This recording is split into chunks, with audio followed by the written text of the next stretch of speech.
a time where the American dream feels farther than ever. Housing prices are going up. They don't seem like they're going to go down. Really, all prices are going up, and wages are barely keeping up. Despite the fact that we're pretty much at maximum employment, like in our country, it's estimated that to truly live comfortably, you'd have to make at least $6,000 a month. That's assuming you don't have a stack of responsibilities and people depending on you, and you're also living below your means. With the average house costing $400,000, $300,000, and it's probably gonna need some renovations or fixes with it. What does it actually look like for the average American? Like, what is the American dream right now? The cost of living is going up, but the standard of living is constantly going down. The Federal Reserve is cutting rates, as you might know. This week they cut rates 0.25%, and they plan on cutting rates next month. Why are we dropping interest rates if everything looks so good? Most Americans are still trying to come back from past market hits, but even then, a lot of people are, worried about their finances, cutting back on spending, even having to delay future plans, like avoiding having kids or avoiding buying a house. We should not be afraid of starting families and trying to buy homes. Like, people shouldn't think this is unachievable.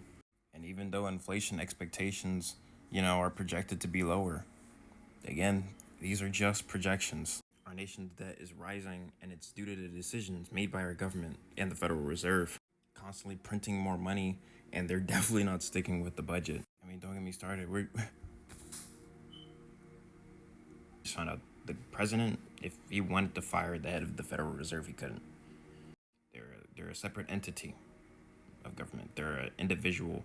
They're pretty much a company that runs our monetary policy without, direct oversight. The only real way they would have any less control or power would us voting them out. Definitely a possibility, but we can't do that right now.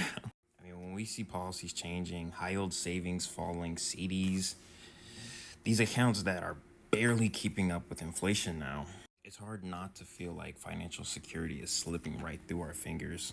And not only is the gap between the middle class and the upper class growing, but it seems like there's like a low-key division between men and women right now. Like, the divide and conquer is strong right now. What are we doing? What is it that we think about when we think about the American dream? Because do we think about unity? Community? Most people are feeling trapped in a system they have no control over. And it all leads back to one question. How is it that we take control of our finances and our future to become more independent, not only for ourselves, but for our community and our society as a whole, when it seems like so much is out of our hands? That's what we talk about over the next couple of videos. I know I just treated this like a whole YouTube intro thing. Don't, you know what I'm saying? We all want to have a better future, not just for ourselves, our families, the world we share, the communities we're in. But the truth is, real change, lasting change, it begins within, individually. Before we can even think about uniting to change whatever we think about changing, we need to be prepared individually before we can change anything as a collective. And having a foundation financially is how you're going to do that, how we're all going to do that. And it's going to take a while. It's going to take a while, but things take time. We're not thinking about it for the now. We're thinking about it for the future. Because if we're not prepared individually, financially, we're not going to want to come together. It doesn't matter how much we have in common. If we're not prepared individually, we're going to be stressed out too much about ourselves to want to do things outside of us. You see, growing up, when I would mow lawns or, fucking flipping, I guess, odd jobs or the occasional fast food. I say that like I've been on this earth for a long time. Nigga, I'm 18.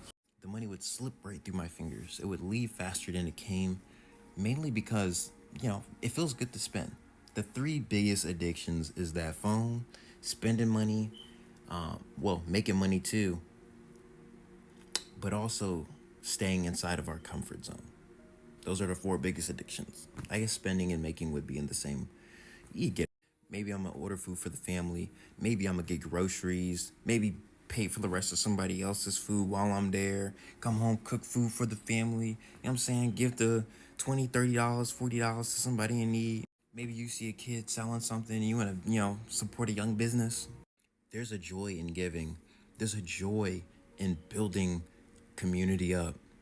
when you feel like you have something to give. It's really a double-edged sword. I mean, the impulse to help somebody is beautiful. It truly is. But if it's not balanced with financial preparedness, what's the point? I used to give so freely because it made me feel good. But then when things came up, and I'm lucky I'm still learning this lesson, but when things come up, niggas struggling. No emergency fund, no backup, no nothing, right? It feels good, but you can't pour from an empty cup, and we all know this. Also, and this is where the double-edged sword comes, it can make you kind of angry at the world because everything is reliant on money. So if you don't have a solid foundation, every act of generosity is going to be filled with an unbalanced feeling. Not only is it a depletion of your resources, but it's also a depletion of your energy. Some people feel good just giving out their last couple dollars, but that's not necessarily a good thing. Again, I'll be making more videos. This is really like video one. I'm gonna say this is mindset.